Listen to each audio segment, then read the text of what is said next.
So far away, Lucas, and a lovely audience at home, welcome to another episode of Wiki Weekends, the series where I scour the lengths and breadths of the internet to bring you... Screw on my voice. You can tell I'm a bit ill, can't you? My voice, like, bring you... I sound like David Attenborough. And as you can see... But no, the series where we scour the lengths and breadths of the internet to find wikis on things we find interesting and present them to you, our audience, to see what kind of discussion it elicits. And today we're talking about one of my favourite X-Men, because he's literally the coolest. Oh, so we're talking about Pyro. We thought Bobby was going to a school for the gifted. Bobby is the gifted. We're of course talking about Iceman, aka Robert Drake, and as always a link to the wiki we're referring to can be found below. Before that, Lucas, what are your thoughts on Mr. Man of Ice, aka Robert Bobby Drake? Well, it's very weird hearing someone refer to him as Robert, because I'm so used to it. Bobby. It's Bobby Drake, yeah. We don't give him his full name, Robert Bobby Drake. I mean, of course, as you say, he is very cool, both literally and figuratively, but I just really get upset over kind of the treatment of him in most, like, you know, the films that he's been in and stuff. Like, generally, media has treated him quite poorly, apart from Marvel vs. Capcom 2.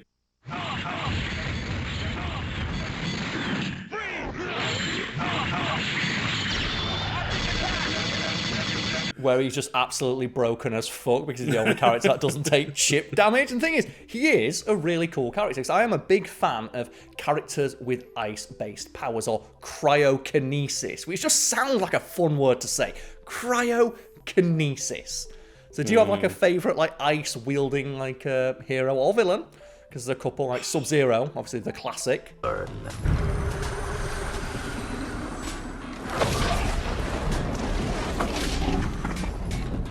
Our clans must unite against evil. Why? I'll ask again after you cool down. The classic, but it's just really hard to not just say Frozone because it's just Sam Jackson. Frozone's good, and you know, we talked about in the Incredibles video of how we like the interesting applications of superpowers in that, of like where Frozone just speed skates by throwing ice directly in front of him. That's something we've never really gotten from like the live-action X-Men movies, at least.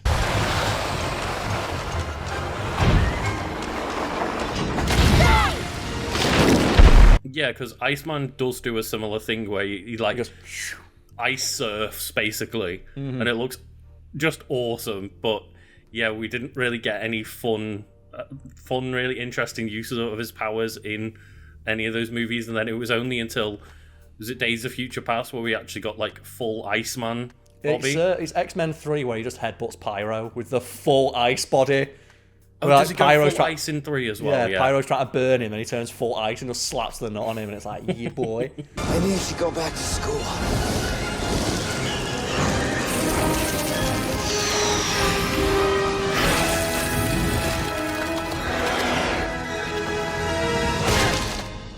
You never should have left.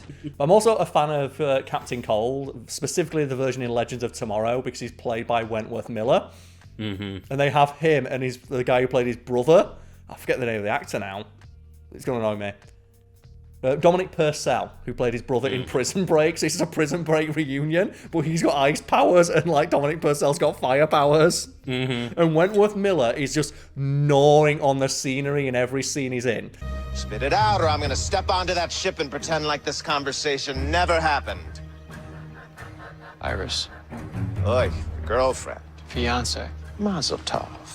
And just making ice puns left, right, and centre. It's like, yes, if you are an ice-based hero and you're not if you're not saying ice to see you every time you walk into the room, what are you doing? You've got no sense of humor. Only ice in these veins.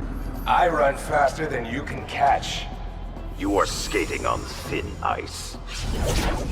More like speed skating. I wanted to toy with you a little longer, but das ist the way the ice cube crumbles. Now, I know.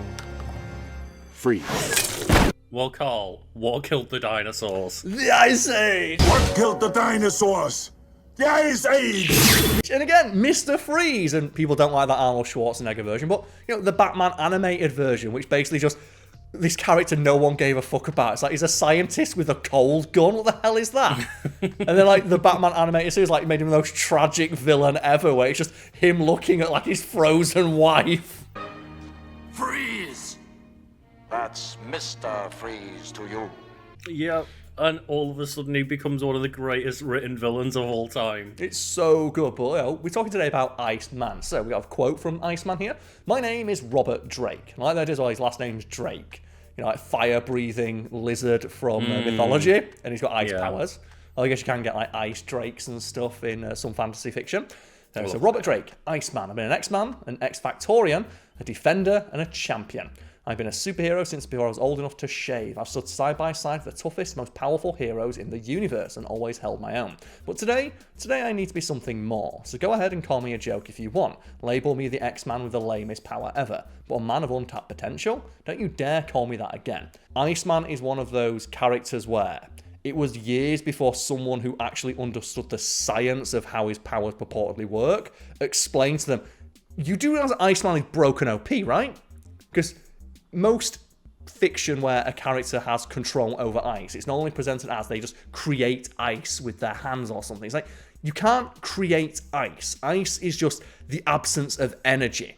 So what you're really doing is you are removing energy from the ambient environment. That's terrifying because literally everything is energy. We know that temperature is a measure of available heat energy, which is just a collection of kinetic energies of motion. We know that as the temperature decreases, the internal energy of a system decreases, as does the kinetic energy of each particle. As the temperature becomes very cold, particles slow to a complete stop, and there is no more kinetic energy. No more kinetic energy of motion means no more temperature by any real definition of the term. Yeah, it's just the moment where Iceman gets like the super Kami Guru unlock potential. Well, it's Emma Frost, the appropriately named Emma Frost, just like takes over his body, and she just says, Bobby, you're a fucking idiot. You don't make ice, you take away energy. Everything is energy. What are you doing? Yeah, all of a sudden he becomes Omega level threat because they realise that they can use powers like that way. It's the same thing like Magneto. It's like he controls magnetic fields. Like, so he controls electricity too, right? So, well, no. It's like, but he controls magnetic fields, so he should control electricity. That's not how it works. And then a scientist came and went, it kind of is.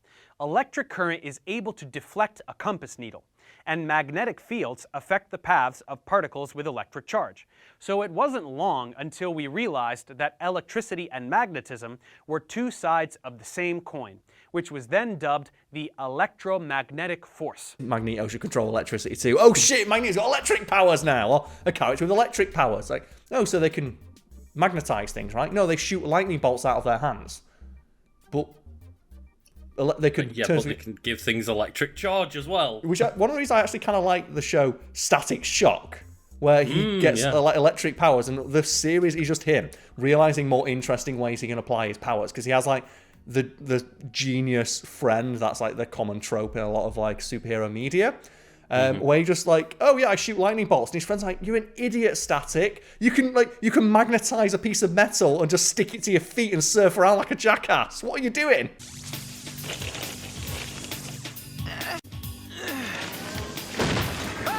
Excuse me, gentlemen, but I'm outie. Yeah, because doesn't he just go around surfing on like manhole covers or something? Yeah, because like his friend explains to him, like, you don't control just the electric. You don't just shoot lightning bolts out with your fingers. You can turn anything into an electromagnet. Yo, Virgil. Which is why in almost every Marvel wiki we've ever done on this channel or the previous series on Fact Fiend, whenever it comes to the explanation of how a superhero's powers works, it always says they don't know. Because the writers don't understand. Yeah. We have these powers. We're not quite sure how they work. But one day, one writer will have an idea and try and figure it out. Or one writer will realise, wait a minute, he has ice powers? Yeah. You idiots! So we have here, but no, his name, Robert Louis Bobby Drake. Current alias, Iceman. Probably a really simple one. You can't get much clearer than what this guy's deal is. Yeah. His code names include Ice, Hulk, and Rampage, and his nicknames are Frosty, Mr. Tasty Freeze, and Mr. Freeze, spelled F-R-I-E-S-E. So no doubt a pun when he was undercover or something. it's not like fries. Yeah, I'm not sure, but I think it's pronounced freeze, but spelled differently. Yeah, and I do want to say as well that who on earth is saying that he's got the worst powers out of all of the X-Men? Because going back to the original X-Men, it's like Guy the with wings. Beast. Yeah, Beast's all right. He's like, he's super smart. He's super smart and super strong. But if you're gonna say that power of ice is worse than just like be a beast man. All right, Beast, get us over that fence. With pleasure. Hey! Or even just looking at the original X-Men, where it's like Angel. It's like he's got wings. It's like, okay, but you fight people with guns. Just shoot his wings. I mean, true, but I guess as soon as you've got Angel, that means you can just fly anybody else around the battlefield. Like you can just pick up Cyclops, just laser beam around an aerial. That's strike. what it should be. And like one of the things that's really scary about Cyclops is that technically his beams can hit everything in his field of vision. So what they should do if they really wanted to maximize his potential is figure out and just pull his eyeballs out to just create disco balls of death. Well, as Angel just flies him around. But speaking of which, we have his attributes, powers, and abilities. And weirdly, his power grid, which is a ranking scale of 1 to 7, 1 being an average human, 7 being nigh omnipotent in that regard, he has nothing above a 5. Despite being, as it says here, an Omega level mutant, which is like a mutant who can literally threaten the Earth itself with their power. But nothing more 5. Yeah, I would have thought maybe like energy projection would have been higher, but if you've got up to a 5 in everything, that's still pretty strong. Yeah, you think his durability is a 4, and it's my understanding that you can't kill him because he's just living ice in his like ice form, and ice is just frozen water, and water vapor exists everywhere, at least on Earth. Right. But we have here, he is an Omega level mutant. On a day-to-day basis, his powers aren't capable of their highest level of performance, but this potential has been unlocked on some occasions by some encounters, specifically with Loki, Mikhail Rasputin, or Colossus, and Emma Frost, who just goes into his mind like, you fucking idiot. You are such an idiot. It's like, just, can you imagine going, it's like, you're so strong, do you not know how your power works? No, no one ever told me. Like, do you not know what ice is, Iceman? Because isn't one of the potential threats that he can like have on the Earth that he can basically just remove atmosphere? He could just like create a new ice age, yes. He would better like freeze the entire atmosphere of the Earth, but his powers include thermokinesis, so he's a mutant with the ability to lower both his external and internal body temperature, which projects an intense coldness from his body. Again, he's not projecting coldness, he's sapping away heat. Like any normal human being, the nerve centers regulating Iceman's body temperature are found in a part of the brain called the hypothalamus. However, Iceman can mentally override this and allow his body temperature to be lowered by an unknown internal mechanism. There it is. We don't know how his powers work. Wouldn't that suck if you were Iceman, but you were still threatened by being too cold? Well, that's like Todoroki, isn't it? Yeah, true. He's got ice powers, but he can still get cold, or he's got fire powers, but can still be burned.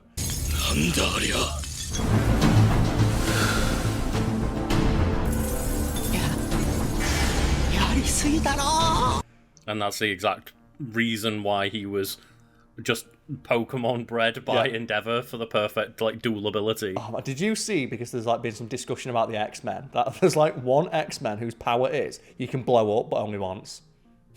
And he's like, because there's like the comic panel of Beast talking to her. So your power stays here, you could convert all the latent energy in your body into like, kinetic energy, and you'd explode. Like, oh, then I come back, right? It's like, no, just the once. I love though, as well, in the X-Men 97 trailer. I don't know if you've seen it yet. I've seen bits of it, yes. There's just a moment, and just where Gambit jumps on top of Wolverine and empowers his claws. Yeah, Gambit should be doing that every day. The thing is, yes, that means that if he's using his powers to make Wolverine's claws bombs, like, yeah, that might blow up Wolverine's hands or whatever, or his skeleton, but Wolverine can just come back, just keep making Wolverine's skeleton explode and throw it at things. I've always said that Gambit should not do it with a deck of cards. He should just get really into airsoft. Just power up those little like little BBs. It says this ability converts the latent thermal energies in and around his body into an unknown form of energy that is efficiently dissipated. Again, they don't know what it is because they don't want to explain the science. A related mutation has rendered his body wholly unaffected by sub-zero temperatures, and he can consciously, immediately lower his body temperature from the normal 98.6 Fahrenheit to absolute zero within the span of a few tenths of a second. And absolute zero, that is the temperature at which all molecular movement stops. Effectively, anything that is at absolute zero just cannot move because it has no energy. Like, the atoms within it just no longer move at all. And I love that as a defense mechanism idea of letting someone take a swing at you and then immediately go into just entirely zero temperatures, and just that's like gonna be just instant freeze burn on your hand. And it says here that his ability to generate cold is so great and so quick, he was able to stop a massive fusion device explosion by freezing it. He froze an explosion. Fucking hell. Yep. That's like a fusion explosion as well. Yep. He just, because it's energy, and his body is, his power is the ability to just stop energy from existing. So as his body temperature falls, the surrounding moisture in the air that is in contact with him is similarly lowered, just as condensed moisture forms frost. This moisture forms an icy covering which encompasses his entire body and obscures his facial features. So it also provides him, a degree of anonymity. He can also control the intensity of his coldness and can selectively lower the temperature on an isolated part of his body. Though he normally just likes to be full Iceman, because why not? I mean, why not? Yeah. Bad idea. We've discussed Colossus, where it's just like, oh well, Colossus has to fully be either metal or non-metal at all times. It's way more useful to be able to just have one part of your body whenever you want become ice. Yeah, and as well, his ability to control it is incredibly fine. He can go from anywhere from his normal body temperature to absolute zero and anything in between. So he also has the ability of cryokinesis. He can generate, manipulate, and fully control ice, snow, and the cold temperatures themselves. He can use his mutant ability to control moisture, such as to freeze any moisture into super hard ice. The ice can then be formed into any object of his choosing, the limit being his own imagination and the ambient air temperature, which will now just determine how long things stay frozen. That's where he's just hitting on Rogue in it and just goes, and just makes the ice flower. Or when he's hitting on Logan and cools down his beer for it. That is the coolest. I just love when Logan looks and he just... Because you know as well, he must do that all the time. All the time, You look as well, the beer's not even the soda's not even in the fridge. Because they know Iceman's got this. Yeah.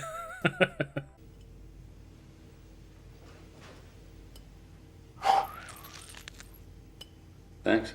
No problem. He does not have to hold the ice physically with his hands in order to shape it. Apparently, he can simply direct waves of coldness in certain ways to create ice into the shape that he desires. In the past, he has made ice ladders, ice slides, ice shields, domes, bolts, blasts, ice beams, and other constructs of ice. He has created constructs of such size and so powerful, he was able to encase the Hulk. But for how long? It says here for quite some time. Oh, right, okay. On at least one occasion, he's even shown to make it snow or cause a blizzard. He can also unfreeze matter. How pissed off do you think Storm gets when he calls in a blizzard? Yeah, and then Storm's like, fuck's sake. She'll really... That's my one thing, dude. The thing is that his blizzard's probably a bit better. Iceman is able to form a rising column of ice beneath his feet, which can lift him off the ground or allow him to jump great distances, which is just the May tech from Overwatch. Do you run and put the ice wall below your own feet and jump up to next shit? And I wonder what the limit on that is. Is it just he can go as high as he wants until he reaches space? It says that he can create as much ice as he wants. It's limited only by his imagination, but it says the tensile strength of the column is determined by its thickness and steadiness. A well-braced regular column, 6 feet in diameter, can support his weight without toppling for about 85 feet in 40-mile-an-hour wind. So, you can get close to 100 feet into the air in a light gale. So I was just imagining that just one day Bobby makes a space elevator. Just... And it says that, then he can use his signature sliding ability, by just creating ramps of ice in the air. Of course, these will crack beneath him unless their weight is supported, although this isn't really too big of a deal because the ice melts.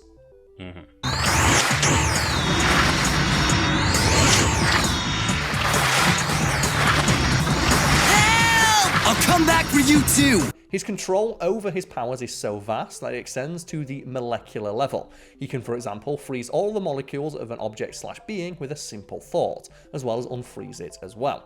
An example would be freezing the blood in the veins, thereby stopping the flow to the brain. Yep. Which love just sounds like it applications fucking sucks. Imagine that level of brain freeze. That's gotta suck, ain't it? It's always fun when you kind of figure out that powers have those kind of potentials where, for example, in Avatar, they discover like blood bending is a thing. The fact they don't do that every day. Yeah. It's a forbidden technique, but it works so good when you're at war. Once I had mastered the rats, I was ready for the men.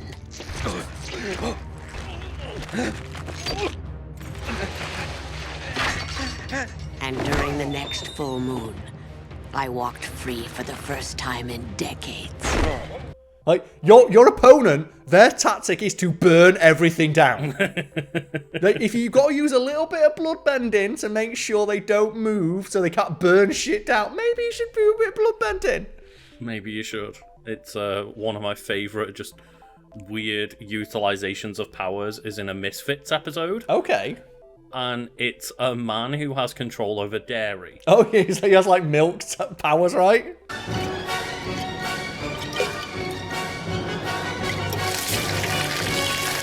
Yeah, and everyone takes the absolute piss out of him, and he just like has a mental break and goes on a mass murder rampage. Mm-hmm. But he's like, "Oh, have you eaten some of that yogurt?" It's like, "Oh, cool. I'm gonna just like clog up your lungs with yogurt now," and just murders people who have eaten cheese because it's inside the bodies. I've got control over the insides of your body now. Fuck you. Isn't it like that as well? He gets beaten by someone who's lactose intolerant.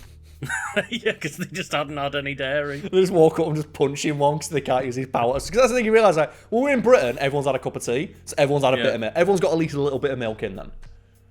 Oh, you know, but mentioning the X-Men, there's the bit in, like, you know, the first or the second X-Men movie, where, like, oh, we want to free Magneto, so just Mystique just injects a bunch of iron into that guy, and Magneto just rips it out of his body.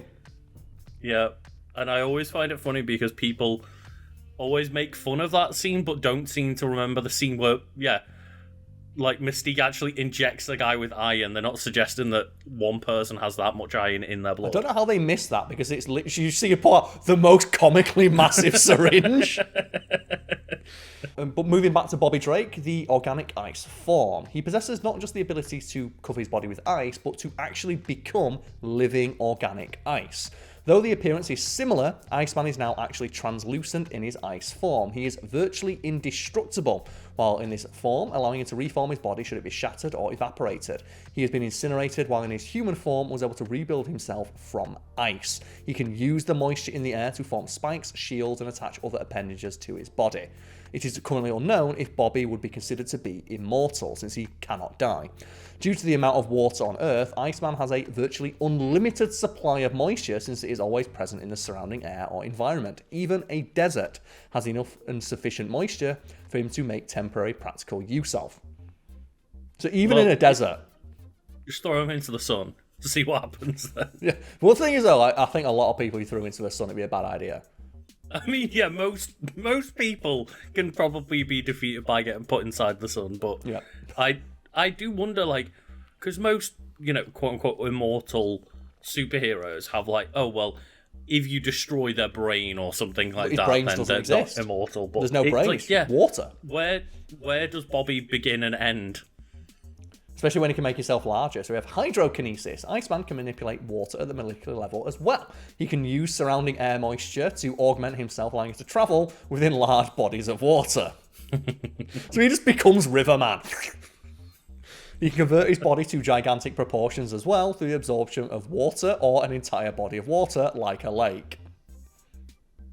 I mean, Rogue. Let's get it on. Just becomes like just giant waterman. Let's go.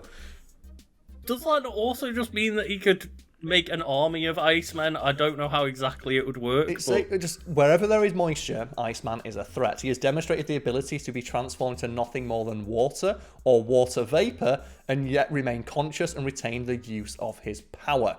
His conscious control of his abilities allowed him to exist simultaneously in two places at once. Do it. Make the Bobby army. But imagine though, like trying to fight like Iceman. Like, that kind of sucks. Then he becomes Steam Man. And he's just living, boiling steam. That's just punching you. Imagine when you And then kettle another and one your turns kettle's up. like waving around like you're boiling a pan of like pasta or something. You imagine that, but then suddenly it just comes out and starts throwing some hands and some jabs. What are you gonna do?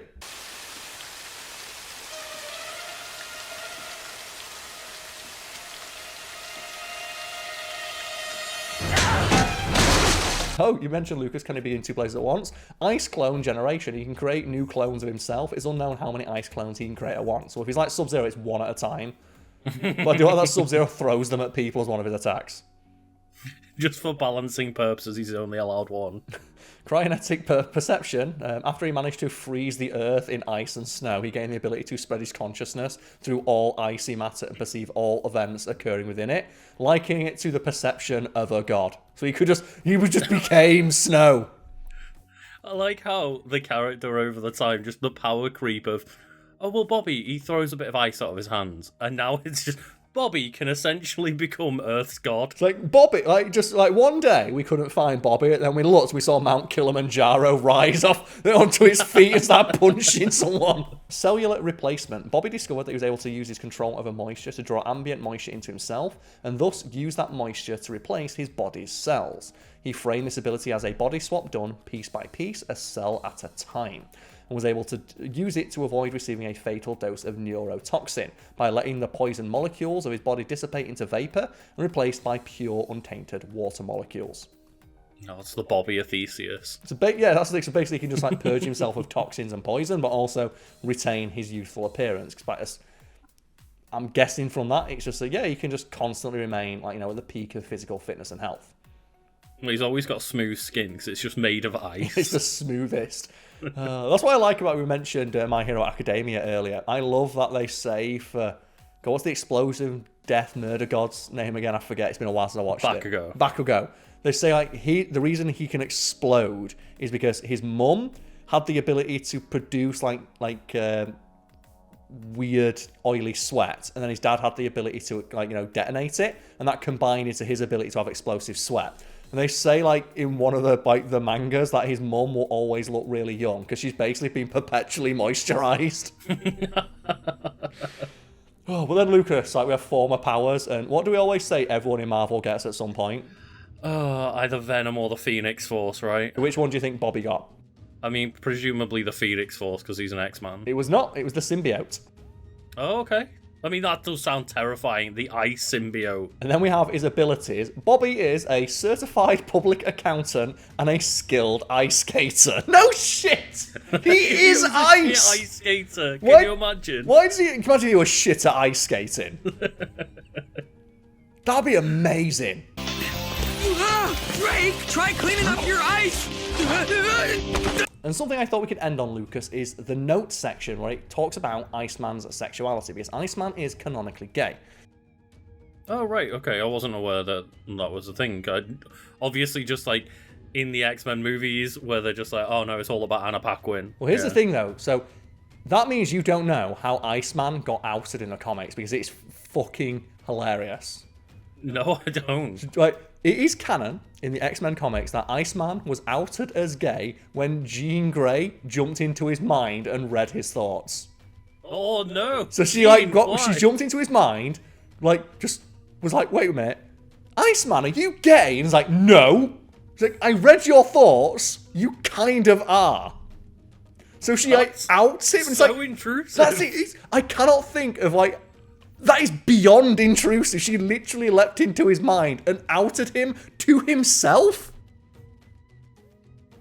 What the fuck? That's such a weird way to write that. Oh, God. He does know, though, that it was a Jean Grey from the past. So it's it's a Jean Grey from an alternate timeline. But his love interests, the female persuasion included, Jean Grey, oddly enough, Zelda Kurtzberg, Darkstar, Polaris, Shadowcat, Mystique, Marge Smith, aka Mirage, and his male love interests include the appropriately named Romeo, Judah Miller, and I believe that's the comic where he first goes on a date, and Iceman is literally stood in the queue for a bookshop with a book of how to be gay. What? Lucas, the writers were a bit unsure. Keep in mind, the audience they're writing for of comic fans, they needed to make it super obvious that he's gay. So he's literally holding a book called How to Be Gay. And that guy's like, so are you gay? He's like, a little bit, yeah. So let's date. You could say the writers were skating on thin ice. They were. He's also dated Pyro, a literally hot and cold relationship, and the appropriately named Christian Frost. Yeah, and I guess at some point they had to make the Pyro thing happen, because you can't not do that. Just the hot and cold.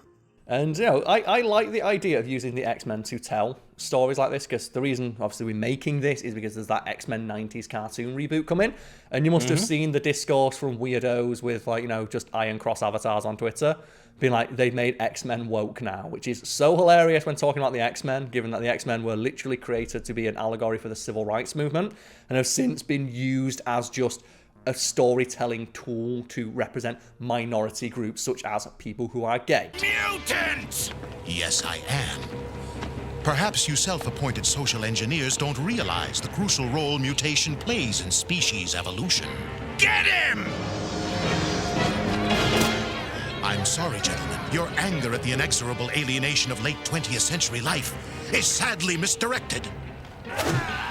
And it's amazing that the idea of they've gone woke now. It's, I'll tell you in a big secret, they've always been woke. They were created to be woke. So while they were initially used as an allegory for the civil rights movement, in more recent years, like that's just been taken to mean more broadly, just they represent minority groups that are persecuted by others who don't understand them. And there's a great moment concerning Bobby Drake in, I think it's the first X-Men movie, Joe, where they go to Bobby Drake's house. And they have that moment where, like, he says, "Oh, I'm a mutant," and his parents look horrified, and then his mum says, "Have you tried not being a mutant?" And Ian McKellen, the famously openly gay actor Ian McKellen, helped direct that scene to make it feel like a coming out story. It does feel like one when you look back at it, yeah. We still love you, Bobby. It's just this mutant problem is a little... What mutant problem? Complicated. And that's the thing that's been commented on by a lot of gay people, of like, yeah, just when they go up to Bobby and say, "Have you tried not being a mutant?" I've had my parents say, "Have you tried not being gay?" And it's like, no, this is who I am. And, you know, the X-Men are a great tool for telling stories like that. Have you tried not being a mutant? Yeah, they definitely are. And as you say, they've been used in multiple different ways to represent multiple different minorities and people that have been attacked in the past. And, you know, there's so many times where you see just people going on marches like "No More Mutants," like trying to literally get rid of them. I see that the mutant propaganda machine has been operating most effectively. But, Mr. Chairman, wouldn't it be more enlightened to try to integrate mutants into society Well, the fact is, Senator Radler, even to implement your, dare I say, naive plan, the essential first step is registration. The sadder fact is that some people still fail to realize that intolerance of any kind has never been successful in improving the fortunes of mankind. I remember thinking about that. I'm like, yeah, there are X-Men stories where stuff like that happens, of mutants get accused of using their powers to give them an advantage. And more often than not, I was like, I just want to be left alone. And I can see how, like, minority groups would glob onto, like, the X-Men as a group of characters when, like, the majority of their storylines are people being dicks to them and then be like, just leave us alone. We just want to live. We don't care. If we fail to do what we know we must, we will be destroyed. And with the support of all genetically pure and patriotic Americans, I can gladly promise you victory over mutants. Yeah, and that's what always makes Magneto a fascinating character, of like, he only becomes a villain because they've all been dicked on by humans their entire life. Yeah, like, he literally grew up witnessing the worst of humanity during the Holocaust. And just when he grows older and he tries to talk to, like, Charles Xavier about it, like, I've seen the worst of what humans do. I cannot share in your optimism. They will always fear us because they do not understand us. And then they build the Sentinels and try and fucking obliterate them. He's like, I'm kind of right. Churches or our schools be safe from attack by legions of mutants so empowered. Senator Kelly, I am most eager to know of any real threat posed to our country. but I also know how my family and thousands of others suffered unjustly from the unfounded hysteria surrounding the Second World War. Before you mention proof, I challenge you now to provide it. Just who are these mutants, and what are their powers? The thing is, maybe Magneto is right, because inventing Krakoa did give us the Hellfire Gala. Have you seen as well, that's in like that 90s like reboot, and people are mad about it. Oh, Like, is it? I don't want to see a fucking fashion show in X-Men. It's like, you don't like the X-Men then? The Hellfire Gala is one of the coolest things they do every single year.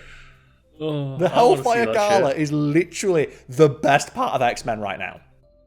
It's not the coolest though, because that's Iceman. But the thing is, Iceman, like, people don't know, okay, we're going to end on this. The Hellfire Gala, which, you know, one day we can do a Wiki Weekends on that, so I can put all the pictures in, is a annual event in the X-Men comics where they just hold the Hellfire Gala on Krakoa, and they let artists go absolutely buck wild and just redesign every hero they can to wear like couture dresses as if they were on a fictional runway. And every single redesign is fucking money.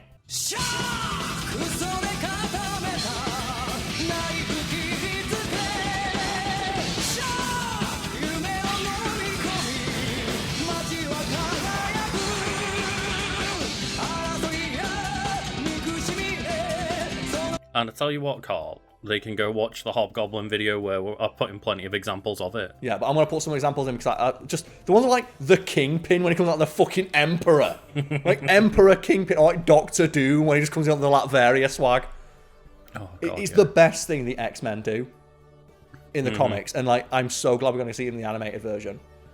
It's going to be so cool. It's the Hellfire Gala is one of the coolest things. Like just every redesign is absolute fire, and it's like, why? This should just be every comic. This should be every comic, It should be. But yes, thank you for watching. Like, comment, subscribe, all that good stuff. And you can go to the Discord link below to continue this discussion with other people who watched if you are so inclined. Cheers, everybody. See you all next time.